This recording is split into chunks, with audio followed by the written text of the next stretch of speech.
Hello and welcome to the Department of Deportation podcast, the DEPODcast, where you can get all your latest news on immigration, the border, and deportations. Don't forget to visit departmentofdeportation.com for all your latest news and merch.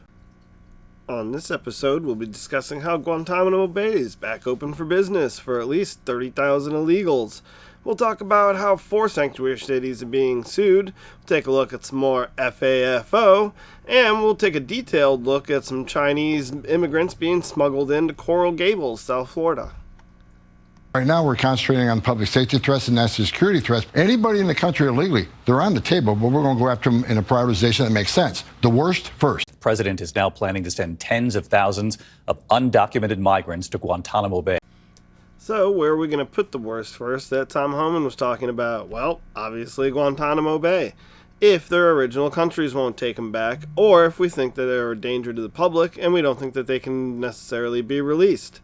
Meanwhile, at the southern border, illegal crossings have plummeted, with multiple sources telling Fox News Border Patrol recorded less than 600 illegal crossings on Sunday. At the height of the border crisis in 2023, daily crossings were over 5,000. 4 sanctuary cities are under federal investigation for their immigration policies. A letter sent to the mayors of Denver, Chicago, New York City, and Boston is requesting all to testify in Capitol Hill next month. Man, things are really looking good on the immigration front. We had record low numbers, as you heard in that clip, from our southern border. So 600 people a day, and then we're kicking them all back out. That's much more manageable than 5,000 to 10,000 that were coming in previously on some of these days. Well, you also heard that some of these sanctuary cities are also being put on notice. Congress wants them before them. What are you doing? Why are you doing this? Are you actually subverting federal law in a bunch of these cases? And are we going to see some mayors or sheriffs locked up? In our next clip, we got our today's version of F Around and Find Out, where we'll see where one illegal decides that he doesn't want to leave the Burger King counter, he's got to get some of that BK value menu, and instead he gets 12,000 volts directly to the trapezoid. Hey, ¿por qué? ¿Por qué? Ayúdenme, por favor. ¿Por qué? ¿Por qué? No, es que ¿por qué? No me estoy peleando. Dame la mano. Dame la mano. En el suelo. En el suelo. Ahora.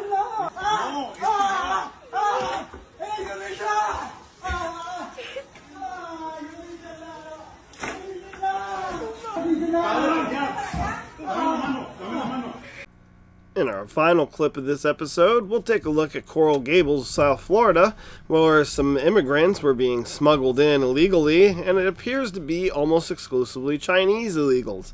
They were being smuggled in from boats, probably from the Bahamas, and end up in Coral Gables, where they were put in trucks after being put into U-Haul vans and getting caught a couple weeks ago. There's this latest case of suspected migrant smuggling happening less than a mile from the first one. Now, here's a map to give you a better idea. Authorities stopping short of saying the 2 cases could be connected. CBS News Miami's Peter Dent joins us live from the scene with the very latest. Peter? Elliot and Lauren, the Coral Gables police chief said it was a 911 call that led officers to intercept the 2 vans that the migrants were in. Now, he believes that they came in originally by boat in a remote area through a canal that leads to a private marina. Coral Gables Police Chief Ed Hudak says it was around 8 in the morning when his officers were alerted about the migrants in 2 vans. They were stopped on Old Cutler Road at Kendall Drive and near Southwest 116th Street. A subsequent investigation revealed 26 Chinese nationals. The breakdown on that where there were 9 females, 17 males. Hudak says 2 smugglers were taken into custody. Officers and agents from state and federal agencies responded. There was documentation, there was currency, and there was papers along with the 26 individuals. So as far as human trafficking, ourselves working with the FDLE realized that this is not something that people were there against their will. Hudak says a firearm was also discovered with the migrants. What alarms me on this is that, there was a firearm recovered. As that investigation goes on, that's something that endangers my officers, but also the public. Anyone who saw what happened today knows that there is no place for human smuggling in the city of Coral Gables. much less the state of Florida. I'm seeing a scene that shouldn't be happening.